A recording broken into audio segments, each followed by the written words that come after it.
अल्हम्दुलिल्लाहि रब्बिल आलमीन वस्सलातु वस्सलामु अला सय्यिदिल मुरसलीन अल्लाहुम्मा रब्बना आतिना फिद दुनिया हसनता व फिल आखिरति हसनता व किना अज़ाबन्नार। আমরা কতিপয় গুনাহগার, নাফরমান, সিয়াকার, নালায়েক বান্দা, এলা তোমার দয়া হয়েছে বিদায় আবার তোমার দরবারে তোমার বারগাহে দুটা গুনাহের কালোখা তুলে দিয়েছি আল্লাহ।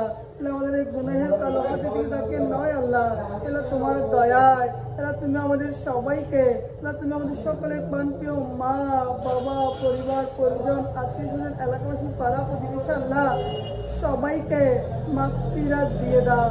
আল্লাহ তুমি যদি মাফ না করো, আমরা যদি মাফ না পাই, ওই মাফ না পাওয়া অবস্থায় যদি আল্লাহ আমাদেরকে ওই অন্ধকার কবরে নামিয়ে দেওয়া হয়, ওই অন্ধকার কবরে তো গুনাহের কারণে, চোখের প্রতিষ্ঠিত দেওয়ার কারণে, মিথ্যা কথা বলার কারণে, গীবত করার কারণে, মানুষকে কষ্ট দেওয়ার কারণে, চগলখড়ি করার কারণে আল্লাহ এই কবরে তো জাহান্নামের আগুনকে জ্বালিয়ে দেওয়া হবে। আল্লাহ বড় বড় সাপ আসবে, বিচ্ছু আসবে, আল্লাহ আমাদেরকে দর্শন করবে। আল্লাহ আমাদের সামান্য দুনিয়ার গরম, সামান্য দুনিয়ার মুষার কামড়, সামান্য পিঁপড়ার কামড় সহ্য হয় না। ও আল্লাহ ওই আমাদের কবরে যখন গুনাহের কারণে আল্লাহ জাহান্নামের আগুনকে জ্বালিয়ে দেওয়া হবে, আল্লাহ আমরা কীভাবে সহ্য করব? আল্লাহ আমাদের শরীর এতই নাজুক, সামান্য দুনিয়ার গরম, সামান্য দুনিয়ার রোদ, সামান্য মশার কামড়, সামান্য পিঁপড়ার কামড়, সামান্য দুনিয়ার আগুন সহ্য করতে পারি না। ও আল্লাহ ওই কবরের আযাব আমরা কীভাবে সহ্য করব? আল্লাহ বাস ওই কবরে যাওয়ার আগে আল্লাহ আপনি আমাদের সবাইকে তুমি নেককার বানিয়ে দাও, আমাদের সবাইকে তুমি মুত্তাকি বানিয়ে দাও, আল্লাহ আমাদের সবাইকে তুমি পরহেজগার বানিয়ে দাও। আমাদের সকলের প্রাণপ্রিয় মা, যেই মা 10 মাস 10 দিন গর্ভধারণ করে লালন করেছে আল্লাহ, যেই মা দিনকে দিন দেখতো না, রাতকে রাত দেখতো না, মাথার ঘাম আল্লাহ কতই না কষ্ট সহ্য করেছে আল্লাহ। আমরা ওই মায়ের জন্য দোয়া করেছি আল্লাহ আপনি আমাদের সকলের প্রাণপ্রিয় মাকে তুমি মাফ করে দাও।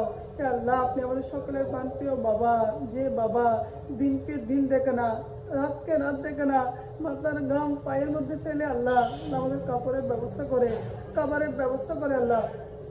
আমরা ওই বাবার জন্য দোয়া করছি আল্লাহ আপনি আমাদের সকলের প্রাণপ্রিয় বাবাকে তুমি মাফ করে দাও। আমাদের পরিবার, আমাদের পরিজন, আমাদের আত্মীয় স্বজন, আমাদের এলাকাবাসী আল্লাহ তুমি সবাইকে মাগফিরাত দিয়ে দাও। আল্লাহ বিশেষ করে আল্লাহ আমাদের সবাইকে তুমি নামাজি বানিয়ে দাও। আল্লাহ বিশেষ করে যে দোকানের সামনে এসে হাত তুলে দিয়েছি আল্লাহ, এর দোকানকে আল্লাহ আগুনে পুড়ে যাওয়া, চুরি ডাকাতি হওয়া, তাহলে মানুষের বদ নজর, জাদুটুনা, সকল ধরনের বালা মুসিবত বিপদ আপত্তি আল্লাহ তুমি নিরাপত্তা দান করে দাও। আল্লাহ দোকানকে আল্লাহ তুমি দিন দিন উন্নতি দান করে দাও। আল্লাহ আমার জয়নাল ভাইয়ের পরিবারের সকলের পেরেশানিকে দূর করে দাও। আল্লাহ তাদের মনের নেক আশা, নেক ফরিয়াদ, নেক তামান্নাকে তুমি পূরণ করে দাও।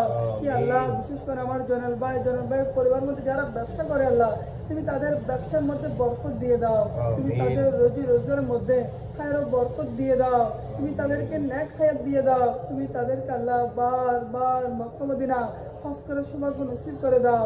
আল্লাহ আমাদের সবাইকেও বার বার মক্কা মদিনা হজ করার সৌভাগ্য নসিব করে দাও। আল্লাহ বিশেষ করে আল্লাহ আমার জয়নাল ভাইয়ের পরিবারের মধ্যে আল্লাহ যারা ছোট বাচ্চা রয়েছে আল্লাহ তুমি তাদেরকে বড় হয়ে আলেমে দ্বীন, হাফিজে কোরআন, মা বাবার বাধ্য সন্তান হওয়ার ব্যবস্থা করে দাও।